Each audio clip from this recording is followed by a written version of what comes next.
Suspend कर दिया है, इस पर क्या कहेंगे? देखिए, ये पार्टी का बहुत बड़ा कदम है। इसमें कोई दो राय नहीं है कि हिंदुस्तान संविधान से चलता है और संविधान में इस बात की बिल्कुल गुंजाइश नहीं है कि हम किसी के भी सेंटिमेंट्स को हर्ट्स करें या किसी के धार्मिक जो हमारी आस्था है उस पर चोट करें।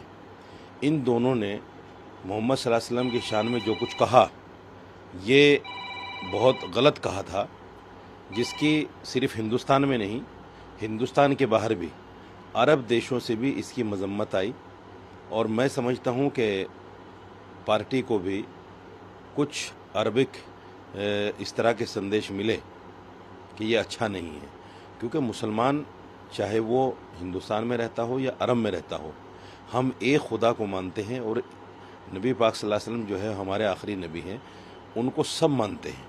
कोई मुसलमान ऐसा नहीं है जो मोहम्मद सल्लल्लाहु अलैहि वसल्लम को न मानता हो।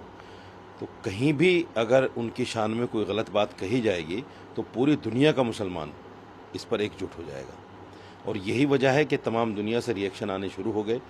लेकिन रिएक्शन की बात अपनी जगह है और पार्टी का जो फैसला है वो अपने आप में काबिल तारीफ़ है।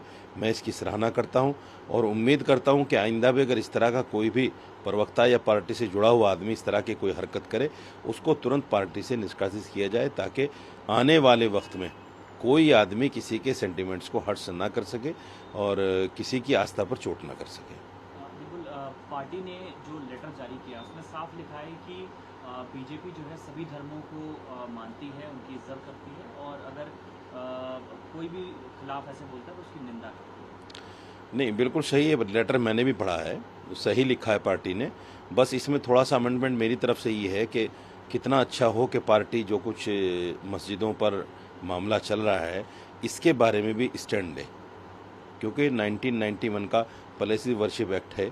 उस एक्ट को चूँकि वो पार्लियामेंट ने पास किया हुआ है, सुप्रीम कोर्ट ने भी उसको बाबरी मस्जिद के फैसले में कोट किया है और उसको सामने रखते हुए पार्टी को चाहिए कि इस तरह की जो याचिकाएं हैं उन पर अपना रद्द अमल जाहिर करे, उनके बारे में बताए क्या ये याचिकाएं ठीक हैं या इस तरह से देश का माहौल ख़राब होगा कि नहीं होगा।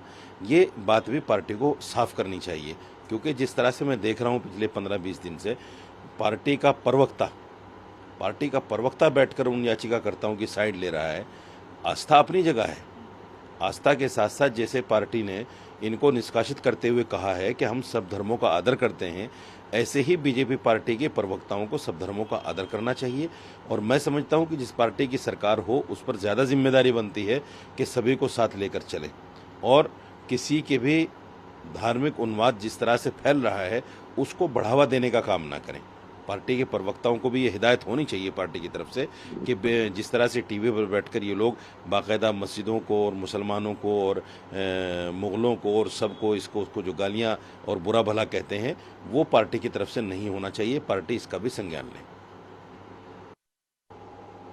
देखिए, मैं नूपुर शर्मा के लिए एक बात और मैं बोलना चाहता हूं और वो ये है कि जिस तरीके से उसके खिलाफ धरने प्रदर्शन हो रहे हैं और कानूनी कार्रवाई की मांग हो रही है, तो मैं ये कहना चाहता हूं एएनआई के माध्यम से कि सरकारें उस पर जो है बाकायदा संज्ञान लें और जितना कठोर कानून उसके खिलाफ हो सकता है वो कानून का सहारा लेकर उसको जेल के अंदर डालें।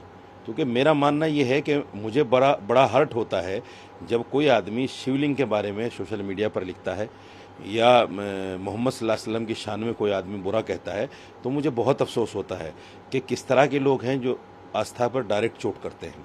आस्था पर चोट नहीं होनी चाहिए और जो आदमी इस तरह की हरकत करे उसके खिलाफ कड़ी से कड़ी कार्रवाई होनी चाहिए। उसमें कोई बचाव उसका किसी भी तरह से नहीं होना चाहिए।